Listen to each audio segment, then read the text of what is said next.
Dan untuk mengetahui kondisi terkini dampak gempa bumi magnitudo 7,6 yang mengguncang Provinsi Sulawesi Utara, informasi selengkapnya kita tersambung dengan kontributor Metro TV di Kota Manado, Amanda Komaling, yang juga di sana bersama dengan Gubernur.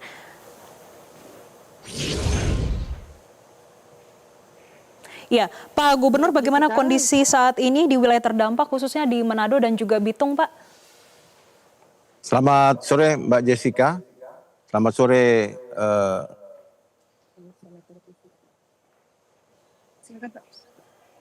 halo Mbak Jessica. Iya, Pak Gubernur, bagaimana kondisi saat ini, Ya. khususnya di Manado dan juga Bitung, Pak? Baik Mbak Jessica, kami laporkan sejak terjadi tadi pasca bencana gempa bumi 7,6 skala Richter kurang lebih pukul 05.48 WITA yang terjadi di Laut Maluku, itu di tengah-tengah antara Provinsi Maluku Utara dan Sulawesi Utara. Kurang lebih 169 km dari kota Bitung, Sulawesi Utara. Kami lakukan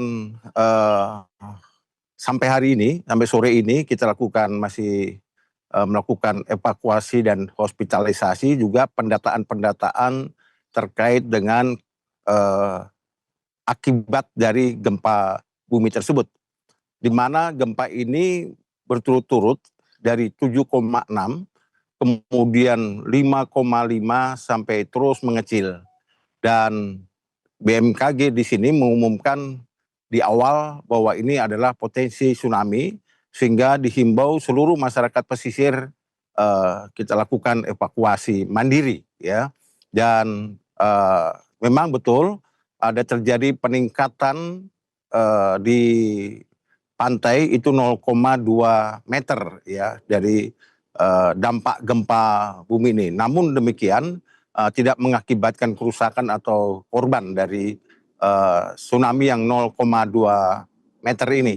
Dan sudah dicabut dari BMKG tanggap darurat terkait dengan ancaman tsunami ini, dan masyarakat sudah kembali normal. Dan kami lakukan sampai sekarang ini untuk pendataan, untuk mengetahui kerusakan-kerusakan yang terjadi akibat gempa tersebut. Provinsi Sulawesi Utara memiliki 15 kabupaten kota, dan yang terdampak ada 6 kabupaten kota. Dari 6 kabupaten kota ini, kurang lebih sampai sore ini, yang terdata ada 40 rumah, bangunan, kantor maupun gereja yang terjadi kerusakan. Baik dia rusak ringan, rusak sedang, dan rusak berat. Untuk rusak berat itu sendiri rumah rakyat ada 2 rumah. Namun demikian kita masih melakukan pendataan untuk kepastian berapa sebenarnya dampak dari kerusakan yang terjadi dari gempa pagi itu. Dan kami sangat prihatin dan berduka, ada 4 korban jiwa, 1 meninggal dunia, tadi sudah disebutkan Mbak Jessica, dan 3 luka ringan. Saat ini mereka dirawat di rumah sakit.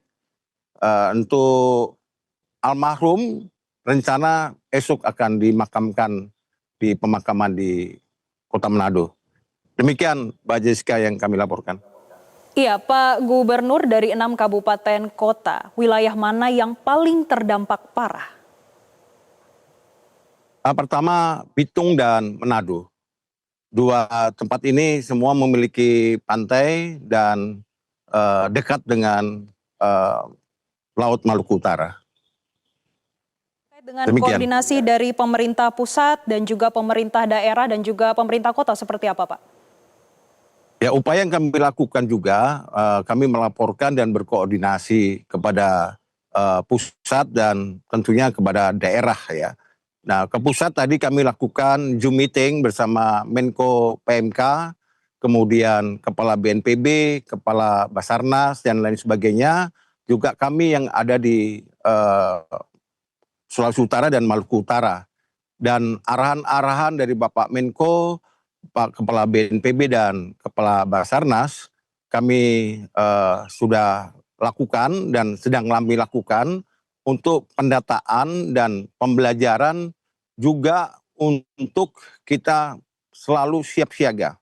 Karena tidak menutup kemungkinan dari 32 gempa susulan tadi, ya kita tetap mengantisipasi. Namun demikian kami tetap monitor apa informasi-informasi dari BMKG di Sulawesi Utara ini. Demikian, Mbak. Baik, terima kasih Gubernur Sulawesi Utara Bapak Julius Salvano sudah bergabung bersama kami di Metro TV.